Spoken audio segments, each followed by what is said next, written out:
ভিডিওটিতে ক্লিক করার জন্য আপনাদেরকে জানাই অসংখ্য ধন্যবাদ। আপনারা দেখছেন আপনাদের প্রিয় YouTube channel West Bengal DA salary. West বেঙ্গলের ডিএর আপডেট এবং বেতন বৃদ্ধির আপডেট প্রত্যেক দিনের জন্য পাবেন, তাই অবশ্যই চ্যানেলের সাথে থাকুন। চ্যানেলটিকে সাবস্ক্রাইব করে পাশে থাকা বেল আইকনটিতে প্রেস করে রাখতে ভুলবেন না। এখানে বলা হয় যে 3 মাসের মধ্যে হু করে ব্যাংকে টাকা ঢুকবে, সরকারি কর্মচারীদের দুর্দান্ত খবর দিল রাজ্য সরকার। কি বলা হয়েছে চলুন দেখে নেওয়া যাক।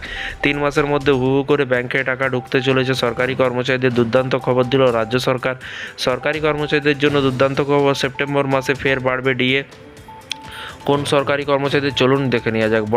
মহার্ঘ ভাতা বাড়ানোর পরিকল্পনা রয়েছে রাজ্য সরকারি কর্মচারীদের। এরই পাশাপাশি বলা হয়েছে এই ভাতা বাড়ালে কিন্তু 53% ডিএ পাবেন সরকারি কর্মচারীরা। টোটাল কিন্তু ডিএ পাবেন 53%, এবং সাধারণত দুবার ডিএ বৃদ্ধি করা হয় সরকারি কর্মচারীদের। জুলাই ও জানুয়ারি মাসে ডিএ দেওয়া হয় প্রতি বছর।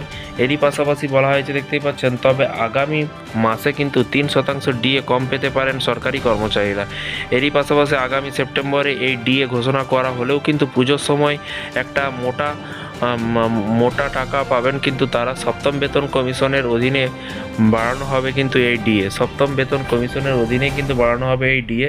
এরই পাশাপাশি কি বলা হয়েছে, এর আগে কিন্তু 4% মহার্ঘ ভাতা বাড়ানোর কারণে কিন্তু মোট 50% পেতেন সরকারি কর্মচারীরা। এবার আরও কিন্তু 3% ডিএ বেড়ে হবে কিন্তু টোটাল 53%। তো ফ্রেন্ডস, কেন্দ্রীয় সরকারি কর্মচারীরা টোটাল কিন্তু 53% গিয়ে ডিএ পেতে চলেছে, আর রাজ্য সরকারি কর্মচারীরা 14% ডিএতে গিয়ে কিন্তু সুপ্রিম কোর্টে ঝুলছে সেই ডিএ মামলার শুনানি বা ডিএ মামলার কেস।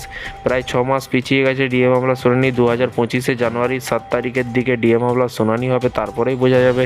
মাননীয় মুখ্যমন্ত্রী যেমন বলেছিলেন যে এটা আমার দয়ার দান, আমি মনে করলে যেমন মনে করব সেরকমভাবে ডিএ দেবো, সেটাই কিন্তু কার্যকর হচ্ছে। আপনারা একত্রিত হয়ে আন্দোলন ধর্মঘট করুন, যাতে করে পরবর্তীকালে মাননীয় মুখ্যমন্ত্রী বুঝতে পারে যে একজোট হয়ে সরকারি কর্মচারীরা একত্রিত হয়ে কিন্তু তারা আন্দোলন করছে, তবেই কিন্তু হয়তো ডিএ মিলতে পারে। কারণ আজ 3% ডিএ থেকে কিন্তু টোটাল 14% গিয়ে দাঁড়িয়েছে শুধু এই আন্দোলন একত্রিত হয়ে ধর্মঘট করার জন্য। এটা কিন্তু আপনাদেরকে মনে রাখতে হবে, তাই চ্যানেলটিকে ফলো করে রাখুন।